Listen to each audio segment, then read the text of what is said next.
consequences of a nation founded on genocide, slavery, and theft, but they were quickly imprisoned as being unpatriotic by proto-chicken hawks. Of course, we have very different values now. That year, all the local indigenous tribes were brought together and paid for what would be the greatest real estate deal in the history of the world. 14,000 acres of prime downtown real estate for some spare change, a porno magazine, and front row tickets for a game of cricket. Cricket is the most boring game ever. What do the British know about sports? They're all gay. The Dutch had a land of plenty. They traded beaver skins, a 17th century version of wife-swapping, and partied late into the night. But founding a country on getting shit-faced and working slaves was trouble from the start. It hadn't worked for the Greeks, and it wouldn't work for the Dutch. 4,000 miles from home and no internet connection to read up on soccer scores, the populace became disenchanted. The colony's deep-seated racism and love of 24-hour shopping would begin to prove to be its undoing.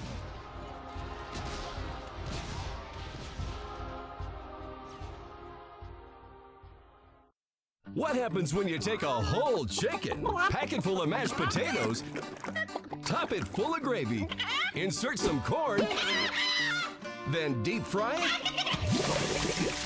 You've got yourself a meal. The all-new stuffed pollo toto frito, now at Cluck and Bell. The meal in one just got massive. Cluck and Bell. Liberty City! You don't need money to drive away at Sully's! How about the Farachi? Here's a fine racing machine for you. There's been a lot of special moments in this beauty. So special, there was an Amber Alert issued. They never found her, but it's yours for $7,999. Enjoy the power of the open road today. Oh boy, Sully's got a nice one for you here. The Emperor. Fast as hell. And the airbags have been successfully tested by the previous 3 owners. None of them are in the state to drive anymore, so the car is yours now for the low price of $12,999. Sully's has trucks too. The EXT. Nothing makes you feel manly like driving a truck covered in another man's blood. It's got dark upholstery that doesn't show stains. It's a forensics dream. We call it the Science of Crime Special. Only $10,499. Head down to Sully's Automart right now. These and other bargains are going fast. Remember, Sully says it's pre-owned. It's not used. Liberty City, a town on the edge. A town at the daybreak of dawn, a city at the gate of the universe, a city at the limit of metaphor, deep into the point where hyperbole becomes gibberish. The gateway to the new world was also a terrifying den of iniquity, and the campaign to clean up Liberty City and shut down the comatoriums began almost as soon as the city was founded. What most people don't know, but what I discovered through extensive reenactments, purely for research of course, was that in the comatoriums they used pig fat as lubrication, which in many ways is far superior to modern-day petroleum jelly. Another thing worth bearing in mind is that in the spring of 1647, the East India Trading Company hired a cross-dressing director general for New Rotterdam named Gloria Hole. He had lost his right leg in an unfortunate industrial accident while preaching the good word to some savages by, blowing them up with a cannon, which backfired. Puritanical and self-righteous, he had orders to return civility and productivity to the colony. Within weeks, he had banned drinking, smoking, fornicating with Indians, Texas Hold'em, missing church, anal beads, laughter, and imposed strict fines for male camel toe and whistling in public. It wasn't well received. The city was burned to the ground.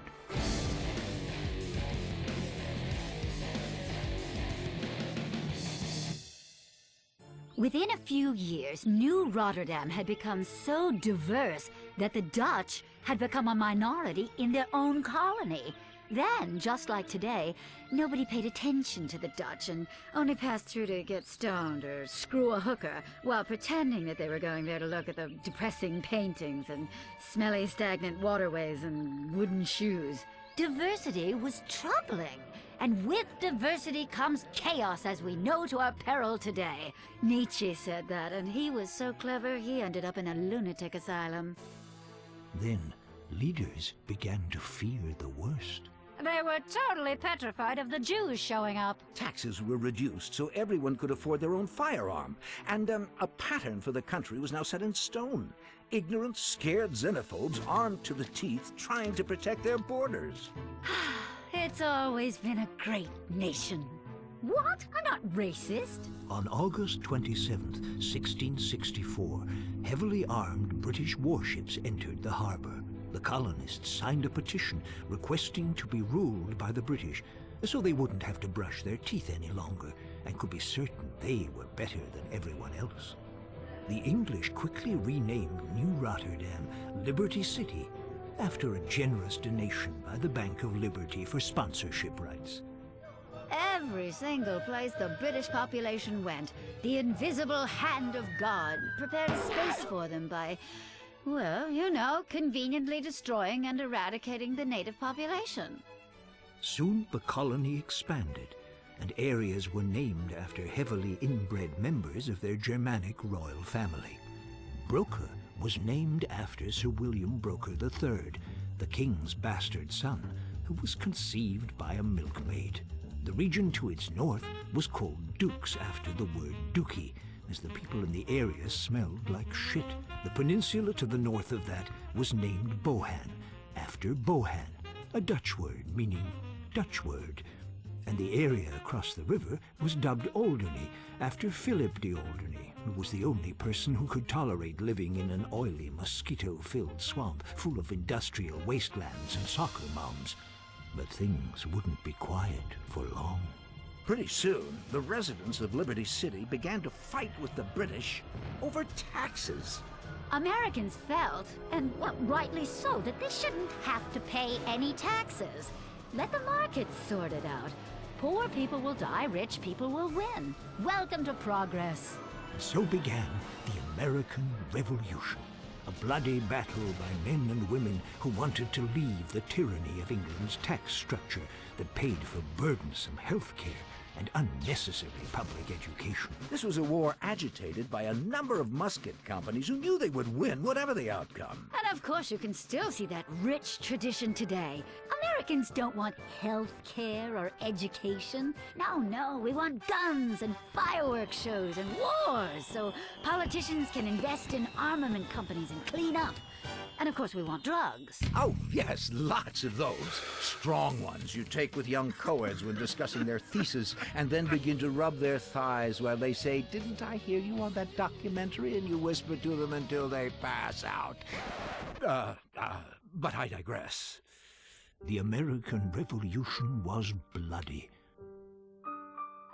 Soon the French joined in the war to help the struggling American insurgency.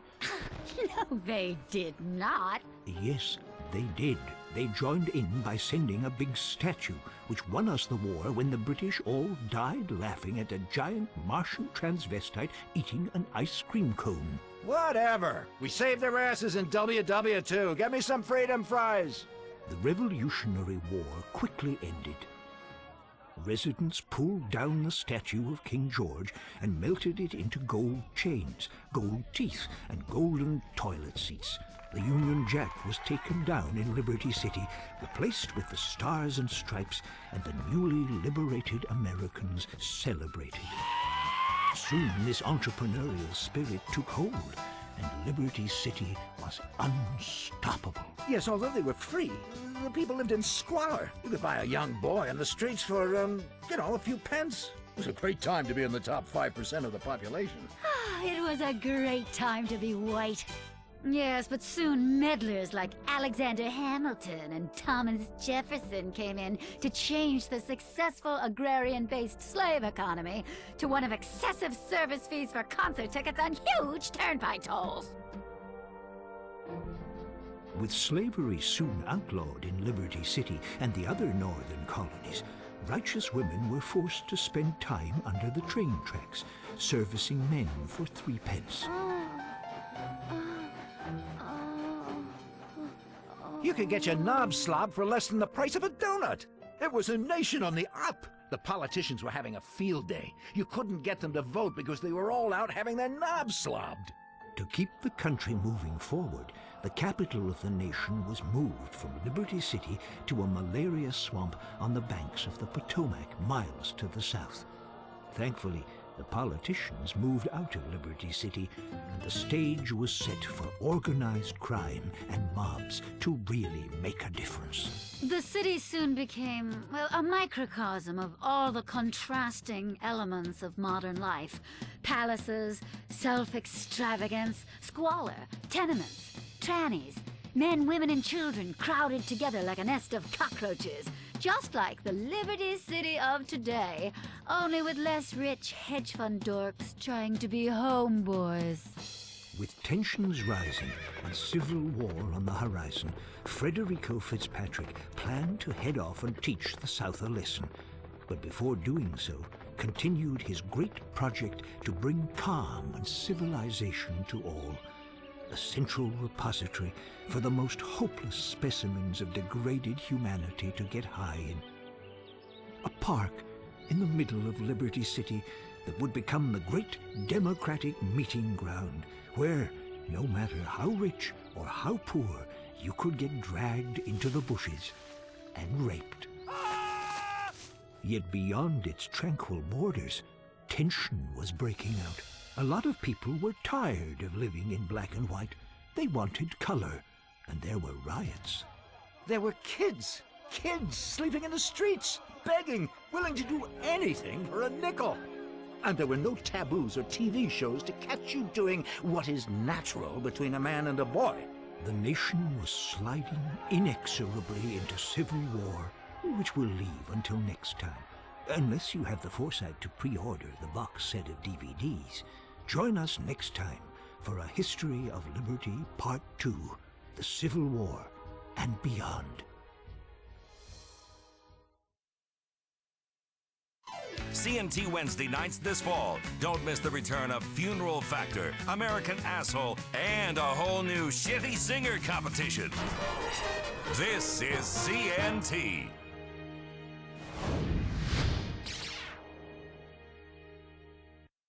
My name is Brian O'Toole. As a kid, I always wanted to make a difference in my community, and I didn't read so good. Most careers were closed to me. That's why I joined the LCPD. Now I'm on the front lines, helping tourists and fighting terrorists. I rifle through people's bags on the subway to protect freedom. I arrest protesters at political conventions for straying outside the free speech zone.